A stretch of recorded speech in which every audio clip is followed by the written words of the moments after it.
Top 15 question की बात करें तो जनरली स्टार्टिंग हम बात करें तो फर्स्ट क्वेश्चन हमेशा से किसी भी इंटरव्यू का रहता है, तो वो रहता है tell me about yourself. उसके बाद अगर सेकंड क्वेश्चन की बात करें तो वो रहता है मटेरियलिटी से related, what you understand by materiality and types of materiality. एक क्वेश्चन ये भी बन सकता है अगर दूसरे क्वेश्चन की बात करें कि audit opinions, what are the audit opinions and types of audit opinions.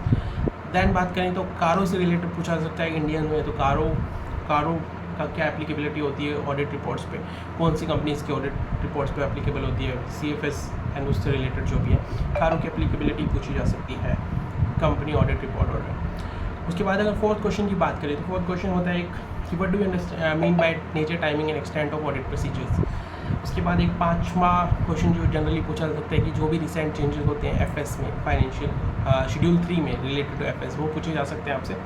उसके बाद कुछ मेजर फाइनेंशियल लाइन आइटम्स होते हैं जिनके ऑडिट, कैसे ऑडिट कंडक्ट करा जाता है, उनसे रिलेटेड पूछा जा सकता है। वो हो सकता है कि बैलेंस शीट और जो बैलेंस शीट की लाइन आइटम्स एंड P&L की लाइन आइटम्स है।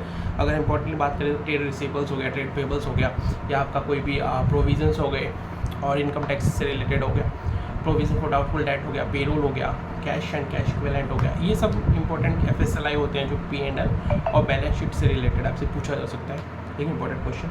सेवन्थ क्वेश्चन पर अगर हम जाएंगे तो ये इससे कई क्वेश्चन बन जाते हैं, मतलब पार्ट ऑफ क्वेश्चन है, सारे बैलेंस शीट आइटम, सारे लाइन आइटम्स मेजर आप पढ़ सकते हो। अगर सेवन्थ क्वेश्चन पे जाएँ तो कट ऑफ प्रोसीजर्स, उसकी जनरल एंट्री पूछी जा सकती है, what are the cut off procedures and how to pass generality for the same.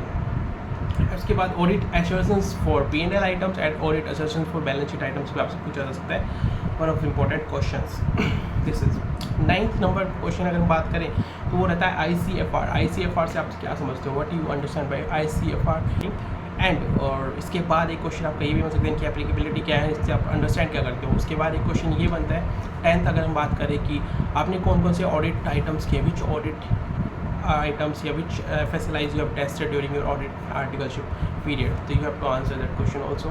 उसके अलावा एक और क्वेश्चन आपका बनता है that is what are your major audit observation during your articleship, what were your which issues you have faced while auditing your while auditing in articleship like related to that part।